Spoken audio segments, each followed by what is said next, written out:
Bismillahirrahmanirrahim. Alhamdulillah wassalatu wassalamu ala Rasulillah Sayyidina wa maulana Muhammad ibni Abdillah wa ala alihi wa sahbihi wa man tabi'a hudah, amma ba'd. Qala al-musannif al-imam al-arif billah hujjatul Islam Abu Hamid al-Ghazali rahimahullah wa nafa'ana bi ulumihi fid dharain, amin.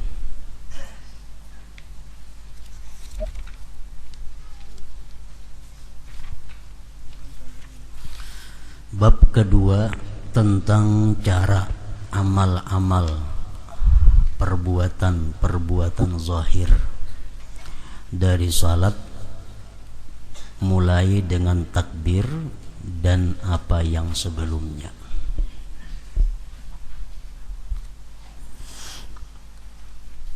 Sayugianya bagi orang yang salat apabila selesai dari wudu dan bersuci dan dari kotoran di badan, tempat dan pakaian, dan menutup aurat dari pusat sampai ke lutut kalau laki-laki, kalau perempuan seluruh tubuh kecuali muka dan dua telapak tangan. Nah, sesudah selesai itu untuk tegak berdiri dengan menghadap kiblat.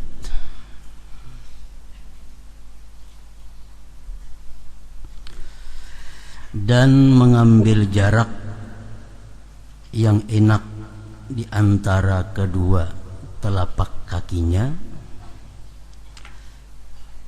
dan tidak mengumpulkan keduanya. Jadi berdiri tegak, lalu jarak antara dua batis itu menurut ulama-ulama fikih menyatakan adalah sekurang-kurangnya 4 jari sampai sekilan. Jadi kita meranggangakan dua telapak batis itu 4 jari paling kada, atau paling lebar sekilan jarak antara dua batis. Artinya jangan kurang pada 4 jari, ranggangnya antara dua telapak batis jangan lebih pada sakilan. Dan tidak mengumpulkan keduanya. Artinya dua batis itu jangan bersantuk. Nah, kalau ada pawaknya, jadi batis ini berait, dua telapak batis berait. Nah, jangan macam itu. Ranggangakan. Dan tidak mengumpulkan keduanya. Sesungguhnya hal itu termasuk sesuatu yang menunjukkan atas fikih seseorang. Artinya hendak mengetahui orang itu berilmu atau kada, sembahyangnya itu itihi dua batisnya kayak apa inya ma'andak. Bilanya bahasta-hasta parak, nah berarti kada berilmu orang itu. Atau batisnya betatai wara santok kiri lawan kanan, nah itu menunjukkan orang kada berilmu. Kalau orang berilmu itu mesti ma'andak batisnya itu 4 jari ranggangnya, atau paling ranggang sekilan.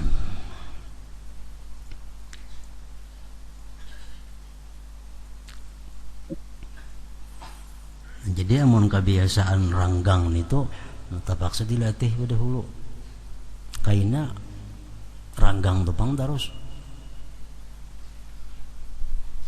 Berpuluh-puluh tahun sudah ranggang itu batis na bahasta-hasta. Lalu mau ubahnya terpaksa perhatian, latihan. Nabi sallallahu alaihi wasallam telah melarang dari merapatkan dua batis tadi, dilarang oleh Nabi. Dan berpincang dalam salat. Yang dimaksud dengan merapatkan adalah menyertakan dua telapak kaki dengan bersamaan. Daripadanya terdapat firman Allah Ta'ala, muqarranina fil asfad, artinya diikat bersama-sama di dalam belenggu. Sedangkan berpincang yang dimaksud adalah mengangkat salah satu dari dua kaki. Jadi antara batis kanan lawan batis kiri ini tinggi sebelah, itu pun dilarang juga. Termasuk di sini adalah batis kiri, batis kanan itu kada rata, ada nang taka maju, ada nang taka belakang. Maandak batis nih, kiri kan nang tak maju sedikit atau kanan kan nang tak maju, itu pun dilarang juga. Atau bertumpu tubuh kepada salah satu di antara dua kaki, itu pun termasuk yang dilarang juga. Nah, jadi awak kita waktu berdiri itu bujur-bujur dipikul oleh kedua kaki kita. Jangan makan sebelah, baik kiri atau kanan. Nah, jadi batis itu mesti rata, jangan ada yang maju sebuting, jangan, atau tertinggi sebuting, jangan juga. Daripadanya terdapat firman Allah Azza wa Jal, As-Safinatul Jiyad, surah Sad, artinya kuda-kuda yang tenang waktu berhenti dan cepat waktu berlari. Nah, jangan kayak batis kuda bermaju sebelah. Nah, itu. Jadi mesti batis kita sejajar. Ini adalah sesuatu yang dipelihara pada kedua kakinya ketika berdiri. Jadi terpaksa diitihi dahulu batis kita nih. Sebelum sembahyang itu kita itihi dahulu batis, rata kada, ranggangnya kayak apa. Nah, ini termasuk kesempurnaan sembahyang, kesempurnaan salat. Kita atur dahulu batis supaya sekadar sekilan ranggangnya. Nah, kemudian lagi andaknya rata, jangan ada yang tak mundur tak maju, dan jari-jari batis itu mesti menghadap kiblat. Kayak itu, misalnya kiblat di sana, kayak itu, jangan kayak ini batis. Kebiasaan kalau kada dilatih bisa nang kebiasaan macam itu batis mandak, nah miring ke kanan sebuting, miring ke kiri sebuting. Karena kada terperhatiakan ranggangnya bahasa hasta sudah bahalang kayaknya pulang batis sembahyang. Nah jadi mesti rapatakan batis sekadar sekilan dan rata supaya jari-jari nang 10 ini umpat menghadap kiblat.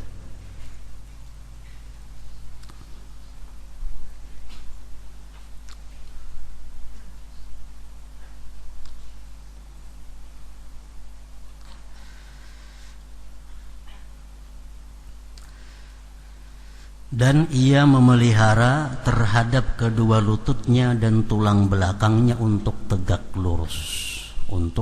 lurus. Adapun kepalanya, jika ia mau maka ia membiarkannya lurus seperti berdirinya, dan jika ia mau maka ia tundukkan. Kepala terserah, hendak cagat kayak awak atau tunduk sedikit. Nah, itu boleh aja kedua-duanya. Tapi baik nang kepala cagat macam ini atau nang tunduk sedikit itu, mata tetap ke intang tempat sujud. Masalahnya kepalanya aja nang tegak atau tunduk sedikit. Kalau mata tetap disuruh melihat tempat sujud.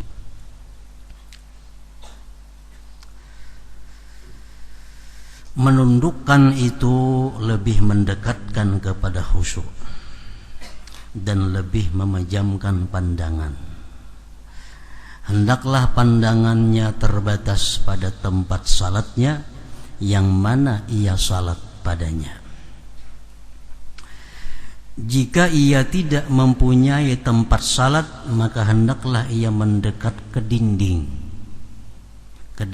atau hendaklah ia menggaris dengan garis, karena hal itu memendekkan jarak pandangan dan mencegah terpecah belahnya pikiran.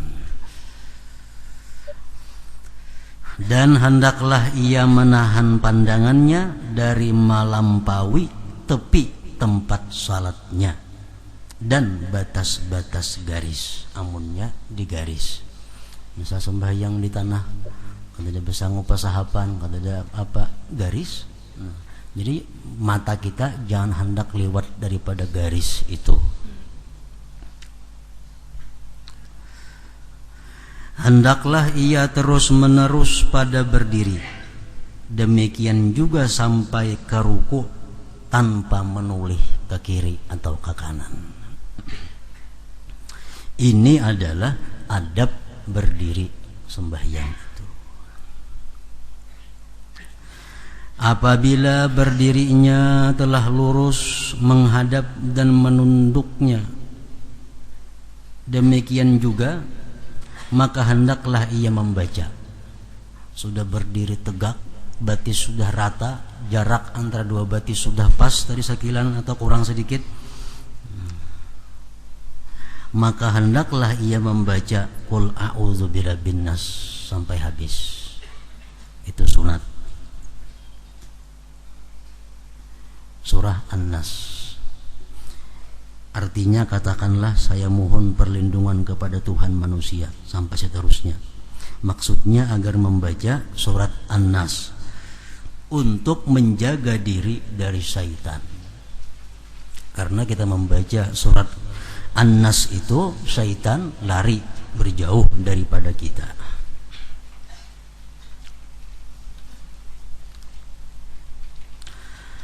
Kemudian hendaklah ia melakukan iqamah. Jadi di sini qul a'udzu birabbin nas dahulu hanya rekamat.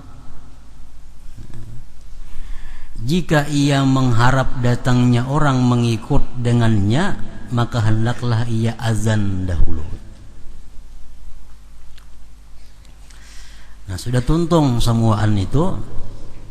Kemudian hendaklah ia menghadirkan niat,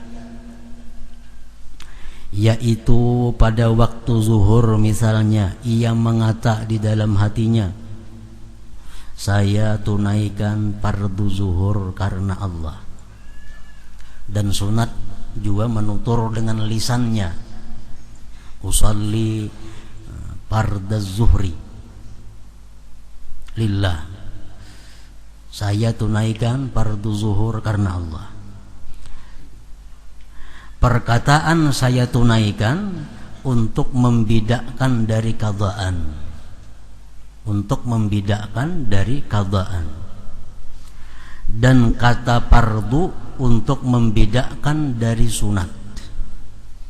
Dan kata zuhur untuk membidakkan dari asar dan lainnya. Hendaklah arti lapaz-lapaz ini hadir di dalam hatinya, karena itu adalah niat. Sedangkan lapaz-lapaz ini adalah pengingat atau sebab-sebab untuk menghadirkan makna arti-arti itu.